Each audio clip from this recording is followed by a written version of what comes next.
नमस्कार मंडळी, अचानक तुमच्याकडे पाहुणे आले आणि कमी वेळेत तुम्हाला गोड डिश काय बनवायची ते सुचत नसेल तर आज मी तुमच्यासाठी फक्त 1 कप पाण्याने अगदी मार्केटसारखं असा रसरशीत दाणेदार सॉफ्ट कलाकंद बनवून दाखवणार आहे, जे खायला खूपच स्वादिष्ट अप्रतिम लागतो की तोंडात टाकतेच विरघळेल। यात तुम्हाला खूप वेळपर्यंत दूध घोटायची सुद्धा गरज नाही, फक्त 8 ते 10 मिनिटात झटपट बनून तयार होते। तर चला वेळ न घालवता रेसिपीकडे वळूया। तर यासाठी एका कढईमध्ये घालूया 1 कप साखर आणि त्याच कपाने 1 कप पाणी। तर आज आपण दुधाचा वापर न करता अगदी मार्केटसारखी कलाकंद बर्फी घरीच बनवणार आहोत, तेही 1 कप पाण्याने। तर साखरला पाण्यात व्यवस्थित मिक्स करून घेऊया, जेणेकरून साखर लवकर विरघळेल। जर तुम्ही अशा पद्धतीने कलाकंद बर्फी बनवली ना तर घरच्या सर्व लोकांना खूप आवडेल आणि झटपट बनून तयार होते। याच्यासाठी तुम्हाला पनीरची किंवा खूप वेळपर्यंत दूध घोटायची सुद्धा गरज नाही, झटपट 8 ते 10 मिनिटात बनून तयार होते।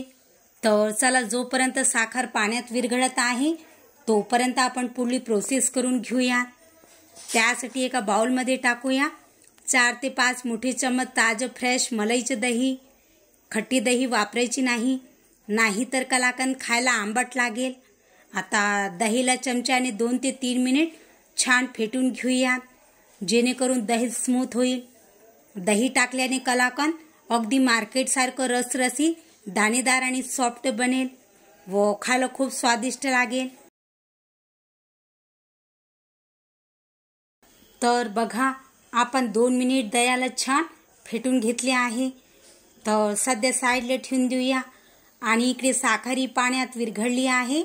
आपल्याला इथे याचे 1 तारी किंवा 2 तारी पाक करायची गरज नाही, फक्त साखरला पाण्यात 3 ते 4 मिनिट शिजून घ्यायचे आहे। खरंच मंडळी, हा कलाकंद खूप लवकर बनून तयार होतो व अगदी हलवाईसारखं रसरशीत, दाणेदार आणि सॉफ्ट बनेल की जे तोंडात टाकतेच विरघळेल। तर बघा, 4 मिनिट झालेली आहे आणि साखर पाण्यात विरघळली आहे। आता यामध्ये घालूया 1 चमच वेलची पावडर, ज्यामुळे फ्लेवर खूप छान येईल। तर व्यवस्थित मिक्स करून घेऊयात। मी खूप सिंपल बनवत आहे, तुम्हाला यात कोणते ड्रायफ्रूट टाकायचे असतील तर तुम्ही ते बारीक करून टाकू शकता, खूप चविष्ट लागेल। पण कलाकंद प्लेन असतो तर मी प्लेन बनवत आहे।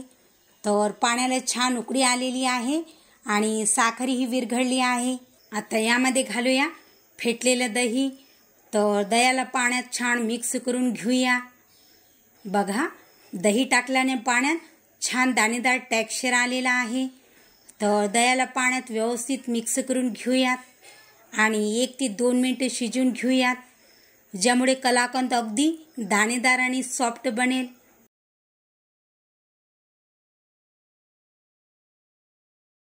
आता यामध्ये घालूया 1 कप म्हणजे 250 ग्रॅम मिल्क पावडर।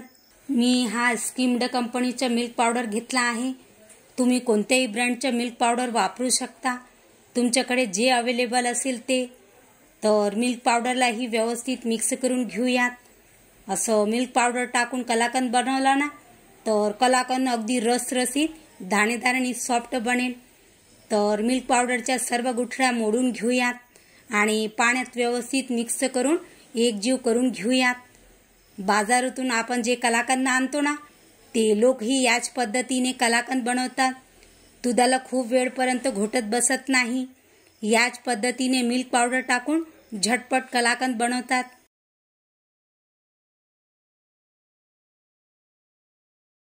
तर आपण याला जसजसं शिजवत आहे तर हा दाणेदार बनत आहे।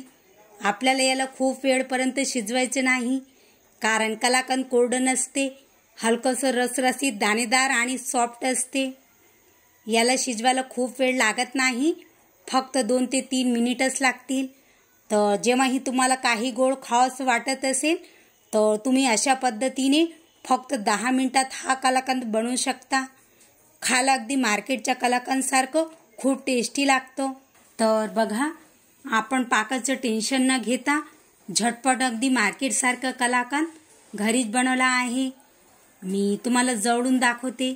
बघा याचे टेक्स्चर किती छान मस्त दाणेदार आलेला आहे. याला खूप कोरडं होईपर्यंत शिजवायचं नाही, हलकंसं रसरसीत ठेवायचं आहे. तर गॅस बंद करूया. आता कलाकंदला सेट करण्यासाठी मी इथे ट्रे घेतला आहे. तर थोडंसं तेलाने ग्रीस करून बटर पेपर टाकून घेऊया, जेणेकरून ट्रेला चिटकणार नाही, लवकर डिमोल्ड होईल. तर पूर्ण मिश्रण ट्रेमध्ये घालून घेऊया व पॅचुलाच्या मदतीने अगदी स्मूथ करून घेऊया. आता याला असाच 15 मिनिटं सेट होऊ द्यायचं, फ्रीजमध्ये ठेवायची गरज नाही. तर 15 मिनिट झालेले आहे आणि कलाकंद ही छान मस्त सेट झाला आहे. तर बटर पेपरमधून बाहेर काढून घेऊया. बघा किती छान मस्त सेट झाला आहे. जर तुमचं मिश्रण व्यवस्थित शिजलं नसेल, ओलसर असेल, तर त्याला सेट व्हायला 25 ते 30 मिनिटही लागू शकता किंवा तुम्ही 15 मिनिटं फ्रीजमध्ये सुद्धा ठेवू शकता. तर कट करतानाच वाटत आहे ना की किती सॉफ्ट रसरसीत बनला आहे. तुम्हाला याचे जसे लहान मोठे पीसेस करायचे असतील तुम्ही तसे पीसेस करू शकता. बघा याचे टेक्स्चर, याची लुकिंग किती छान मस्त आलेली आहे. किती रसरसीत सॉफ्ट आणि दाणेदार बनला आहे. तर थोडेसे ड्रायफ्रूट टाकून डेकोरेट करून घेऊया.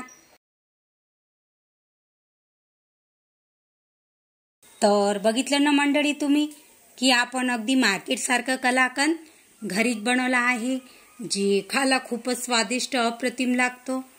तर तुम्ही हे कलाकंद बर्फी झटपट कोणत्याही सणाला किंवा तुमच्याकडे पाहुणे येत असेल तर तुम्ही हे एनी टाइम झटपट कधीही बनवू शकता. ही कलाकंद बर्फी खाऊन सगळेजण तुमची वाहवाही करणार. जर तुम्हाला माझी आजची रेसिपी आवडली असेल तर व्हिडिओला लाईक आणि शेअर नक्कीच करा आणि चॅनलला सबस्क्राईब करून बेल आयकॉनला प्रेस करा. तर चला पुन्हा भेटूया एका नवीन रेसिपीसोबत. तोपर्यंत मस्त खा आणि स्वस्थ राहा.